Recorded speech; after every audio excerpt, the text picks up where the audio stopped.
Sir నమస్కారం sir. నమస్తే. Sir TDP government ఏర్పడిన తర్వాత, కూటమి గవర్నమెంట్ ఏర్పడిన తర్వాత అమరావతిని రాజధానిగా చేస్తామని చెప్పేసి వాళ్ళు అనౌన్స్ చేశారు. అందుకు సంబంధించిన నిర్మాణం కూడా జరుగుతుంది. అయితే అమరావతి నిర్మాణం ఇప్పుడప్పుడే అది పూర్తవ్వదు. దానిపైన టీడీపీకి జనసేనకు మధ్యన ఒక అంటే భిన్నాభిప్రాయాలు ఉన్నాయి అని చెప్పేసి వార్తలు అయితే వినిపిస్తున్నాయి సార్. అంటే గతంలో పవన్ కళ్యాణ్ గారు చేసిన అంటే అమరావతి వ్యతిరేకంగా చేసిన వ్యాఖ్యలు ఇప్పుడు వైసీపీ వాళ్ళు ప్రచారం చేయడం, మొన్న జనసేన నేత బొలిశెట్టి సత్యనారాయణ కూడా అమరావతి నిర్మాణాన్ని అర్జెంటుగా ఆపాలని చెప్పి సాయం చేసిన వ్యాఖ్యలు కానివ్వండి. అంటే ఇప్పుడు మోదీ గారు కూడా నిన్న కలిసినప్పుడు కూడా అమరావతికి సంబంధించి ఎటువంటి నిధులు కూడా కేటాయించలేదు. దీంతో అసలు అమరావతి నిర్మాణం జరుగుతుందా లేదా అన్న సందేహం అయితే అందరిలో కూడా మొదలైంది సార్. మరి మీరేం చెప్తారు సార్ దీని గురించి? అంటే అమరావతి అనేది ఒక రోజుతోనో 2 ఏళ్లతోనో 10 ఏళ్లతోనో అయ్యే పని కాదు అనేది చంద్రబాబు నాయుడు గారు అమరావతి విజన్ ప్రకటించిన రోజే ప్రపంచానికి చెప్పాడు. 35 సంవత్సరాలు పడుతుంది ఈ ప్రాజెక్టు అని చెప్పాడు ఆయన. గుర్తుండేదైతే ఒక్కసారి పాత రికార్డులు తిరగేస్తే విషయం తెలుస్తుంది. 32,000 ఎకరాలు సేకరించాడు ఆయన. మహానగర నిర్మాణానికి ఆయన ల్యాండ్ ఓనర్స్తో ఒక రకంగా అంటే ఒక 700 గజాల స్థలంలో ఒక బిల్డరు అపార్ట్మెంట్స్ కట్టడానికి ఒక డెవలప్మెంట్ అగ్రిమెంట్ చేసుకుంటాడు. 60-40, 30-70 పద్ధతిలో. అంటే నిర్మాణం జరుపుకున్నటువంటి ప్లాట్లలో మీకు ఇంత శాతం కేటాయిస్తాము, మిగిలింది మేము తీసుకుంటాము, మొత్తం ఖర్చు మాదే అన్న పద్ధతిలో. ఇదే తరహా అగ్రిమెంట్ అక్కడ వాళ్ళతో చేసుకున్నాడు ఆయన.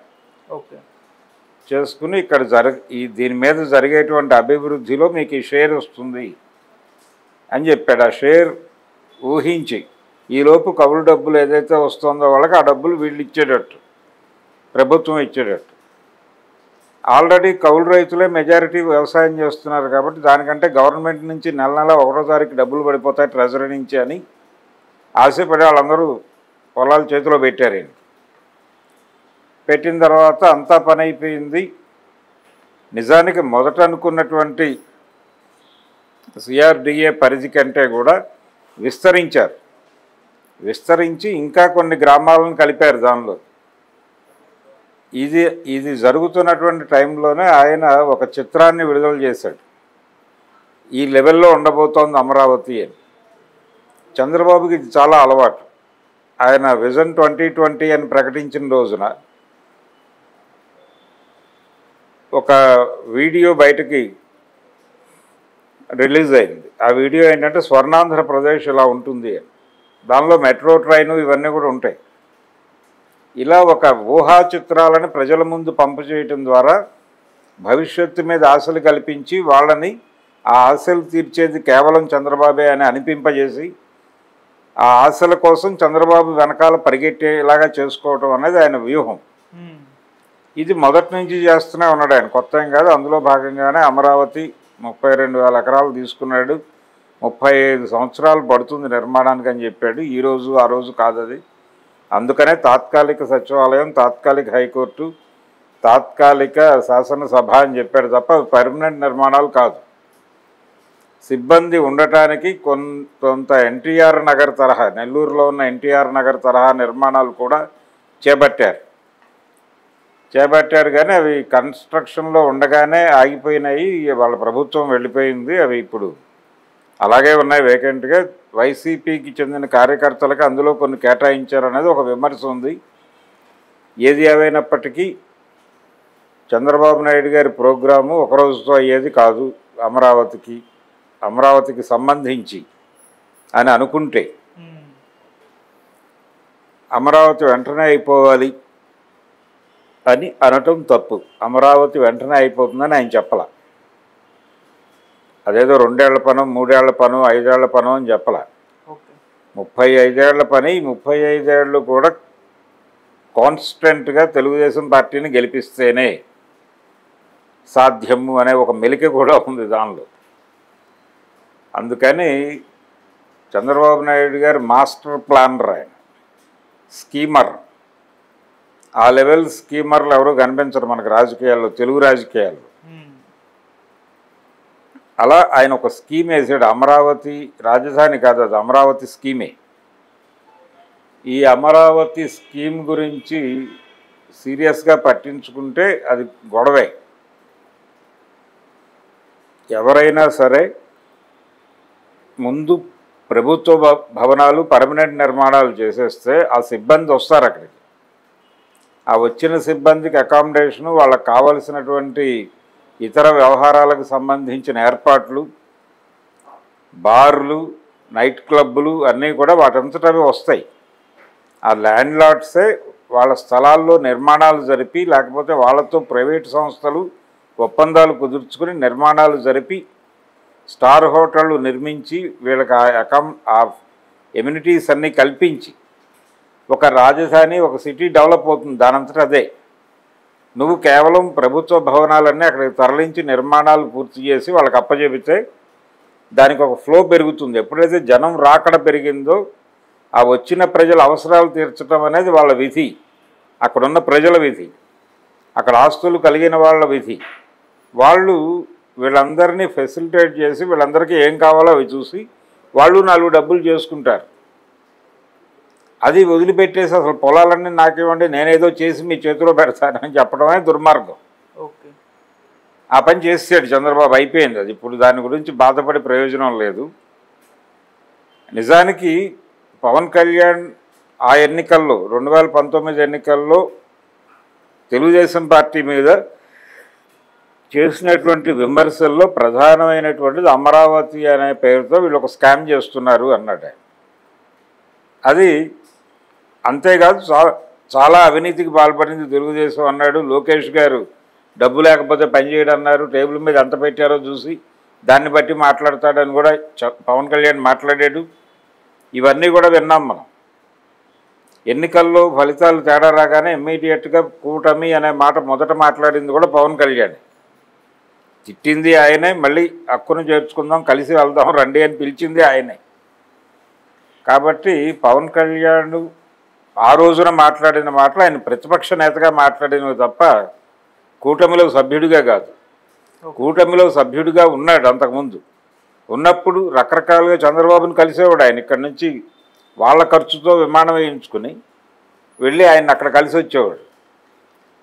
ప్రశ్నిస్తున్నాను అనే పేరుతో ఏవో కొన్ని ప్రశ్నలు వేస్తున్నాను చంద్రబాబు నాయుడు గారికి, ఆ సమాధానాలు తీసుకొచ్చి మీకు చెప్తాను అనేవాడు. ఆయన వెళ్ళేవాడు, ఆయనతో కాసేపు కూర్చుని ఫోటోలు దిగేవాడు. ఆ ఫోటోలన్నీ మనకి సోషల్ మీడియాలో వైరల్ అయ్యేవి. అక్కడ ఏం మాట్లాడాడో, ఆయన ఏం హామీలు ఇచ్చాడో ఎవరికి తెలిసేది కాదు. నేనైతే ఈ సమస్యలు ప్రస్తావించాను అని చెప్పేవాడు ఆయన. ఇది ఒక డ్రామా నడిచింది కొంతకాలం. దాని తర్వాత ఈ ప్రతిపక్ష నాయకుడిగా మారిన తర్వాత ఈ విమర్శలన్నీ చేశాడు. సో అది ప్రతిపక్ష జ్ఞానంగా మాత్రమే చూడాలి. ఆ తర్వాత ఆయన ఎప్పుడైతే కూటమి డిజైనర్గా మారిపోయాడో అవన్నీ మర్చిపోయాడు. అవన్నీ తీసి పక్కన పెట్టేశాడు. లోకేష్ అవినీతిపరుడు కాదు ఇప్పుడు. అప్పుడు అవినీతిపరుడే, కానీ ఇప్పుడు ఆయన అవినీతిపరుడు కాదు. చంద్రబాబు నాయుడు అంత దుర్మార్గుడు ప్రపంచంలోనే లేడు అని మాట్లాడి ఉంటాడు అప్పుడు. కానీ ఎన్నికల ఫలితాల తర్వాత 2019 ఎన్నికల ఫలితాలు విడుదల అయిపోయిన తర్వాత చంద్రబాబు దుర్మార్గుడు కాదు. చంద్రబాబు అరెస్ట్ అయినప్పుడైతే శుద్ధామాయకుడు, జనం కోసం జీవితాన్ని త్యాగం చేసినటువంటి త్యాగధనుడు. ఇదే చంద్రబాబు 4 ఏళ్ల క్రితం 3.5 ఏళ్ల క్రితం పరమ దుర్మార్గుడు. 3 ఏళ్లలో చంద్రబాబులో దారుణమైన మార్పుని ఈయన చూశాడు, ఈయన విట్నెస్ చేశాడు. అంటే పాలిటిక్స్లో ఇవన్నీ కామన్ చేస్తాను. సో ఇది డ్రామా. ఇదే డ్రామా ప్రకారం ఆయన ఆ రోజున ఏ రోటి కాడ ఆ పాట అంటారు మామూలుగా. ఓకే. సో ఆయన ప్రతిపక్ష నాయకుడిగా ఉండగా అప్పటి అధికార పక్షం మీద విరుచుకుపడ్డాడు. ఆ అధికార పక్షంతో ఆయన 3.5 ఏళ్ల పైన అంటకాగినప్పుడు ఆయనకి ఇవన్నీ గుర్తు రాలా, మర్చిపోయాడు. మెమరీ లాస్ వచ్చింది ఆయనకి.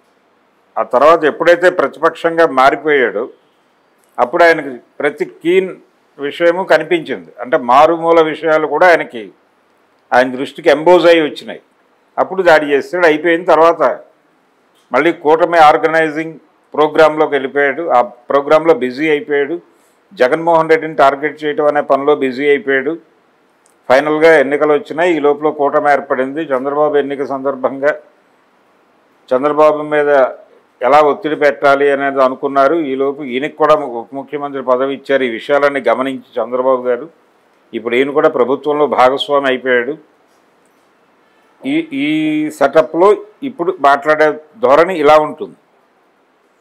ఇప్పుడు ఆయనకు జగన్ మాత్రమే విలన్, చంద్రబాబు విలన్ కాదు. చంద్రబాబు దేవుడు, దేవుడు గారి అబ్బాయి మినీ దేవుడు. ఈ కండిషన్లో పవన్ కళ్యాణ్ సినిమా నడుస్తుంది. ఆయనకి వాళ్ళ పార్టీకి పదవులు ఇచ్చాడు, వాళ్ళ పార్టీకి ఎంపీ స్థానాలు ఇచ్చాడు. వీళ్ళు 100% విజయం సాధించినప్పటికీ ఇచ్చినవాడు చంద్రబాబు. ఇది సెటప్. అంతే తప్ప పవన్ కళ్యాణ్ ఏదో అమరావతిని నిర్మింపజేస్తాడనో ఆపేస్తాడో అనక్కర్లేదు. అమరావతి మీద చాలా పెద్ద స్కీమ్ ఉంది చంద్రబాబు బ్రెయిన్లో. ఆ స్కీమ్ అవ్వకుండా దాన్ని వదిలిపెట్టాడు ఆయన. అమరావతి చేస్తాడా అనేది, చెయ్యడా అనేది ఏ ప్రాతిపదికన మాట్లాడుతున్నారు? కేంద్రం నుంచి నిధులు వస్తాయా లేదా అని మాట్లాడుతున్నారు. నిధులు ఇవ్వడానికి అభ్యంతరం లేదని గతంలో కూడా చెప్పాడు ఆయన, నరేంద్ర మోడీ. కాబట్టి ఇవన్నీ బయట నుంచి దాడిలే తప్ప చంద్రబాబు నాయుడు అక్కడ ఒరగబెట్టేది కూడా ఏమి ఉండదు. ఇప్పటికి అయ్యేది కాదు అది. ఇప్పుడు ఆ తాత్కాలిక సచివాలయమే మనకు 10 ఏళ్ల నుంచి నడుస్తోంది. చంద్రబాబు పీరియడ్లో అదే నడిచింది, జగన్మోహన్ రెడ్డి పీరియడ్లో అదే నడిచింది, ఇప్పుడు అదే నడుస్తోంది. మళ్ళీ చంద్రబాబు వచ్చినా అది మారలా. అది పర్మనెంట్ భవనం కాల, అసెంబ్లీ భవనము పర్మనెంట్ కాలేదు, ఇది కాలేదు, హైకోర్టు కాలేదు. వాటిని పర్మనెంట్ భవనాలు అనడానికి ఈయనకున్న ఇబ్బంది ఏమిటి అని చెప్పి చాలామంది మాట్లాడారు. ఆయన పర్మనెంట్ భవనాలను ఎప్పుడు మాట్లాడతాడు? తన డ్రీమ్ ప్రాజెక్ట్ కంప్లీట్ అయినప్పుడు మాట్లాడతాడు. దానిలోకి ఇవి పట్టుకురావడం ద్వారా ప్రభుత్వ ప్రాజెక్టుగా దాన్ని జనం ముందుకు తీసుకెళ్తాడు. అది ఆయన వ్యూహం.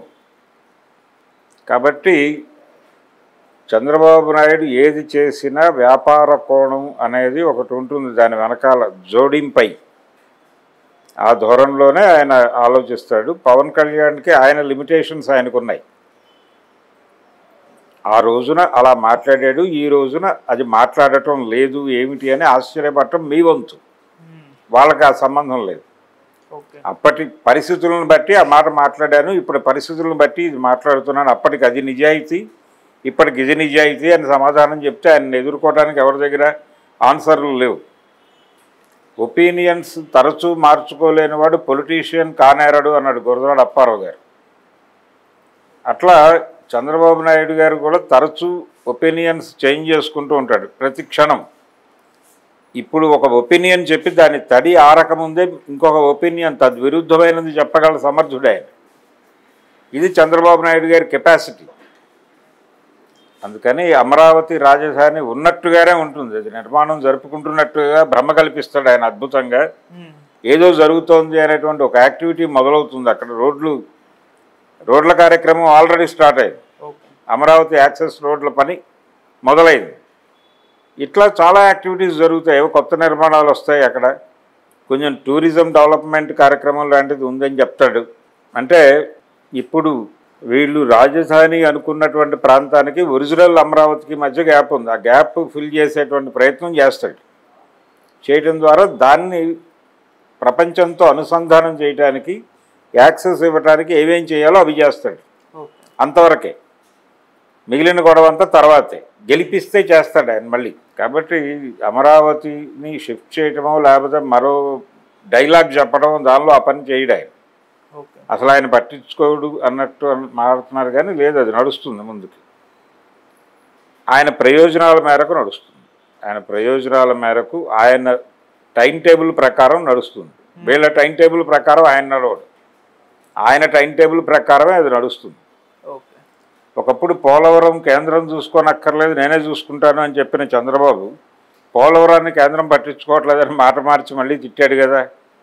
మొన్న కలిసినప్పుడు పోలవరం ప్రస్తావనే లేదు, క్యాపిటల్ ప్రస్తావన కూడా చేయలే ఆయన అక్కడ.